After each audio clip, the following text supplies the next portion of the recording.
Dear student, আশা করি ভালো আছো সবাই। আজকের ভিডিওর মধ্যে অনুশীলনী 8.4 এর কোয়েশ্চেন নাম্বার 7 আর 8 সমাধান করব। কোয়েশ্চেন নাম্বার 7 এ কি কইছে দেখো, কইছে 1000 টাকার বার্ষিক 4% সুদের হারে 9 মাসের মিশ্র সুদ প্রয়োগ করে নির্ণয় করো যদি প্রতি 3 মাসের মাথায় সুদ গণনা করা হয়। তো অনুশীলনী 8.3 করার সময় আমরা এরকম অঙ্ক পাইছিলাম যে 6 মাস পরে পরে কইছিল বার করার লাগি, কিন্তু এখন কইছে 3 মাস। তো প্রথমে আমি লিখব, তোমরা সলিউশন দিয়ে লিখবা যে দেওয়া আছে মূলধন, ঠিক আছে। মূলধন কত আছে? মূলধন ব্র্যাকেটে হইব পি দেওয়া আছে 1000 টাকা, 1000 টাকা মূলধন। তারপরে আমি লিখবো সুদের হার ব্র্যাকেটের আর লিখবো 4%, এটা 4 দিয়ে ভাগ দিব। কেন 4 দিয়ে ভাগ? তোমরা একটা জিনিস লক্ষ্য করো, আমি এখানে বুঝাই। মনে করো 12 মাস কি কি আছে? January, February, March, April, May, July, August, September, October, November, December, 12টা মাস। যদি আমার হয়তো প্রতি 6 মাস পরে পরে সুদ নির্ণয় করো, তো প্রতি 6 মাস কই পরে? জানুয়ারি, ফেব্রুয়ারি, মার্চ, এপ্রিল, মে, জুন। অর্থাৎ জুন মাসে একবার হিসাব করলাম না, আর আবার জানুয়ারি, ফেব্রুয়ারি, মার্চ, এপ্রিল, মে, জুন। তো আবার ডিসেম্বর মাসও হিসাব করলাম না। অর্থাৎ যদি আমার কয় সুদটা প্রতি 6 মাস পরে পরে হিসাব করো, তো আমার যদি বৎসরও আমার 4% দেওয়া থাকে, তো এটার আমি 2 দিয়ে ভাগ দেবো। 2 দিয়ে ভাগ দিলে কত হইব? আমার আনসার হইব 2%, অর্থাৎ 2%, ঠিক আছে। তো আমি যদি 6 মাসের মধ্যে একবার হিসাব সুদ গণনা করি, তাহলে সুদের হারটারে কত দিয়ে ভাগ দেবো? 2 দিয়ে। ঠিক একই রকমভাবে আমার কইছে কি তা যে প্রতি 3 মাসের মাথায় সুদ গণনা করা হয়। তো আমি একই জিনিসটারে এই একই 12 মাসে তো 1 বছর হয়, প্রত্যেকটা এই বছরের মধ্যে 12 মাসের মধ্যে যদি প্রতি 3 মাস পরে পরে আমি সুদ গণনা করি, তাহলে প্রথম 3 মাস কি হইব? জানুয়ারি, ফেব্রুয়ারি, মার্চ। দ্বিতীয় 3 মাস হইব এপ্রিল, মে, জুন। তৃতীয় 3 মাস হইব জুলাই, অগস্ট, সেপ্টেম্বর। চতুর্থ 3 মাস হইব অক্টোবর, নভেম্বর, ডিসেম্বর। অর্থাৎ প্রথম 3 মাসে একবার হইব, দ্বিতীয় 3 মাসে 2 বার হইব, তৃতীয় 3 মাসে 3 বার, 4 বার। অর্থাৎ 1 বছরের মধ্যে যদি কয় 6 মাসে সুদ গণনা করো, তা 2 দিয়ে ভাগ দিতে লাগবো। আর যদি কয় 3 মাসে সুদ গণনা করো, তো কত দিয়ে ভাগ দিতে লাগবো? 4 বার। কেন 4 বার? কারণ সুদটা 3 মাস পরে পরে কয়বার বার করতে লাগবে? 4 বার। এখন আমার এখানে কত হয়েছে কি, যদি 6 মাস পরে হয়তো তো সুদটা 2 বার দিয়ে ভাগ করতাম। তো যত সুদের হার থাকবে এটা 2 দিয়ে ভাগ দিব যদি 6 মাস পরে হয়।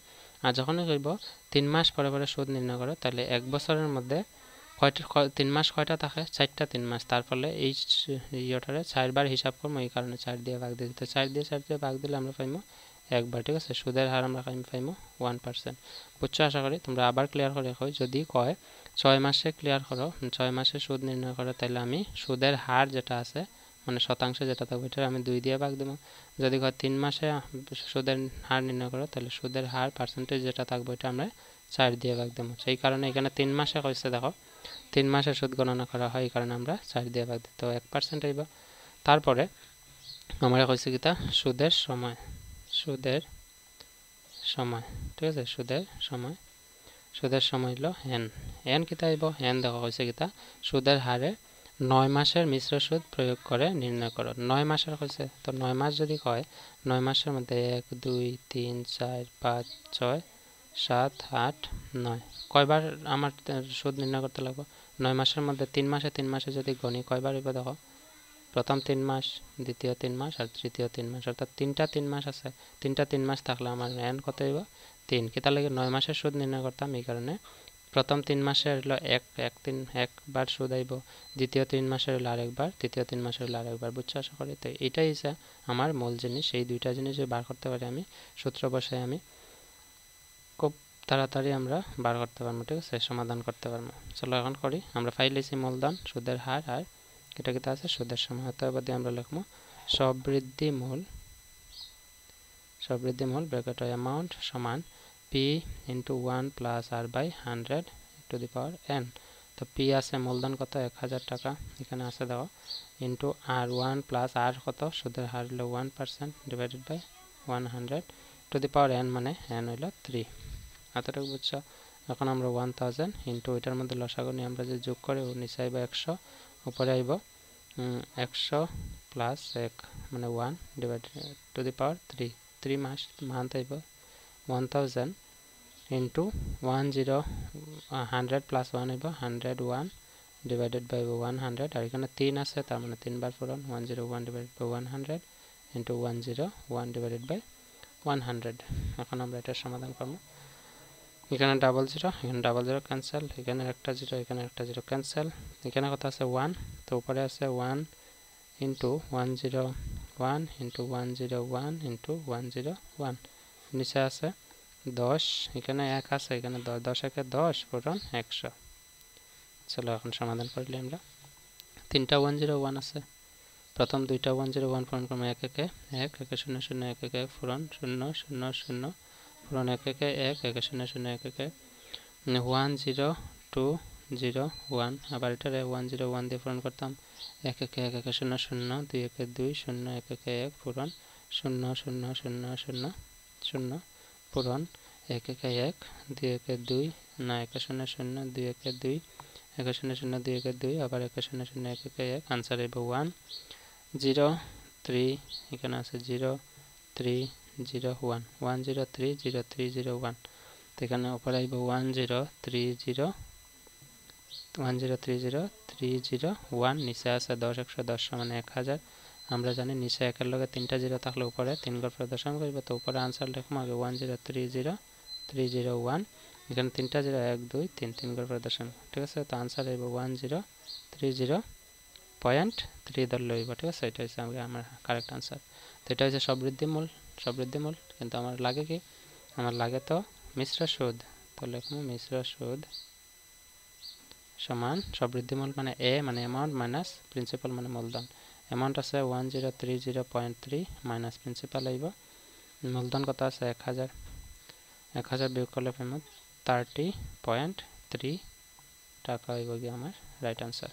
বুঝছো? আশা করি এটা হচ্ছে কোয়েশ্চেন নাম্বার 7 এর আনসার। কোয়েশ্চেন নাম্বার 7 এ কইছে মিশ্র সুদ কত প্রয়োগ করে নির্ণয় করো। তো মিশ্র সুদ আমি বার করছি, কত হয়েছে 9 মাসের মিশ্র সুদ হয়েছে 30 টাকা 3 পয়সা বা 30 পয়সা কইতে পারি আমরা, ঠিক আছে। বুঝছো? আশা করি। চলো এখন কোয়েশ্চেন নাম্বার 8 সমাধান করলে।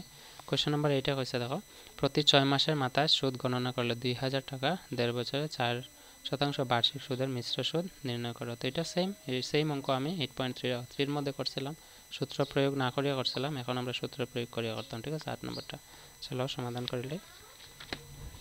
প্রথম লেখছে দেওয়া আছে মূলধন প্রিন্সিপাল আছে 2000 টাকা, এখানে কইছে দেখো 1.5 বছর মানে 1.5 বছর মানে 1.5 বছর, তো 1.5 বছরে কয় মাস থাকে 18 মাস, আমরা জানি 12 মাসে 1 বছর, আধা বছর আর 6 মাস 12 আর 18 মাস। 18 মাসের মধ্যে হচ্ছে 6 মাসের মাথায় সুদ গণনা। তো 18 মাসের মধ্যে কয়টা 6 মাস আছে, 18 মাসের মধ্যে 3টা 6 মাস, তো 6 দিয়ে ভাগ দিলে তো পাইলাম 3টা, তো 3টা 6 মাস মানে কি আমার n হইব 3, ঠিক আছে। 3টা 6 মাস এবং সুদের হার বাৎসরিক কত হয়েছে, বৎসর মানে 12 মাসে কত আছে 60%। তো প্রতি 6 মাসে যদি হিসাব করি, তো 6 মাসে হলে আমি কিতা কইছিলাম 2 দিয়ে ভাগ দিতে লাগবে, 2 দিয়ে ভাগ দিলে 2%, ঠিক আছে। তো এখানে লিখমু সুদের হার ব্র্যাকেট হার সমান 4% ডিভাইডেড বাই 2 দিয়ে ভাগ দিব, আনসার আইব 2%। বুঝছো এতটুকু? এখন আমরা সুদের সময় লিখমু, সুদের সময় n কয়টা হইব 18 মাসে 6 মাস কয়টা থাকে 3টা, তো আমি লিখবো n সমান 3 মান্থ, ঠিক আছে।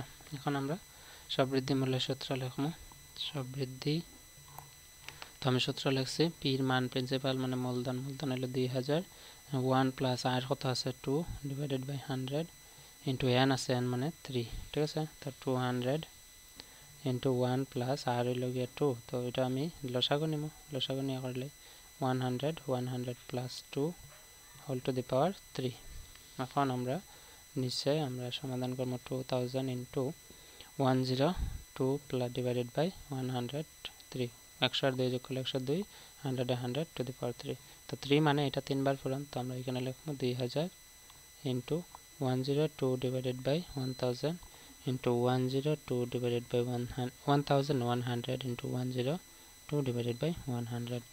তো এখানে ডাবল জিরো ক্যান্সেল, এখানে একটা জিরো ক্যান্সেল, উপরে কি রয়েছে 2 ইন্টু 102 ইন্টু 102 ইন্টু 102, নিচে 1 পূরণ 10, 10 একে 10, 10 100 হলো 10 মানে 10 ইন্টু 100। তো এই উপরে সবগুলো আমি শর্টকাট পূরণ করে লিখলে, শর্টকাট পূরণ করলে আমরা পাইমু 2122416, ঠিক আছে। 2122416 এর মানে কত হলো 21,22,416, ঠিক আছে। নিচে কত হইব 10 100, 10 মানে 1000। তো আমরা জানি উপর নিচে একের লগে 3টা শূন্য থাকলে উপরে 3 ঘর পরে দশমিক, তো সংখ্যা পুরোটা সেম লিখবো 21 22416 এটা পূরণ করলে 3 ঘর পরে 1 2 3 ঘর পরে দশমিক দশমিক বইব তো আমার দশমিকের পরে 2 ঘর পর্যন্ত লিখবো এটা লিখতে লাগতো না 2122.41 পর্যন্ত লিখবো এটা হচ্ছে কি আমার সবৃদ্ধিমূল তো সবৃদ্ধিমূল পাইলে এখন আমি বার করতাম কিন্তু এখন বার করতে লাগবে আমার মিশ্র সুদ সমান হইব সবৃদ্ধিমূল মানে a মাইনাস p মানে প্রিন্সিপাল সবৃদ্ধিমূল পাইছি এটা 2122.41 মাইনাস p আছে 2000 p মানে মূলধন যেটা প্রশ্নের মধ্যে দেওয়া আছে এখানে দেখো দেওয়া আছে 8 নম্বরে 2000 ঠিক আছে এখন আমরা সমাধান করব 122.41 থাকবো টাকা হইব কি আমার রাইট আনসার বুঝছো আশা করি ঠিক আছে এটা হচ্ছে কি রাইট আনসার কোয়েশ্চন নাম্বার 8 এর এখন আমরা কোয়েশ্চন নাম্বার 9 আর 10 এর ভিডিও ডেসক্রিপশনে লিংক আছে দেখলে so see you in the next video আশা করি ভালো লাগছে যদি ভালো লাগে ভিডিওটা লাইক করো শেয়ার করো এবং সাবস্ক্রাইব করে রাখো অবশ্যই তোমরা হেল্প হইব ঠিক আছে so see you in the next video until then keep watching keep sharing and take care by